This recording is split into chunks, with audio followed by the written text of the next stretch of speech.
এই যে বন্ধুরা, এই রোলারের কাজ চলতেছে এখন।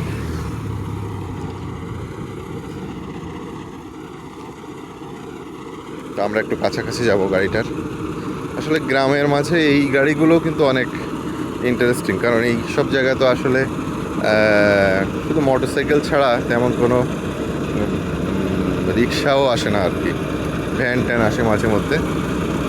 তো গ্রামের বাচ্চাদের কাছে এইসব বিষয়গুলো খুবই ইন্টারেস্টিং। যারা শহরে থাকে তাদের কাছে তো বড় বড় গাড়ি, ট্রেন, প্লেন এগুলো মামুলি ব্যাপার, কিন্তু গ্রামে এগুলো খুবই ইন্টারেস্টিং।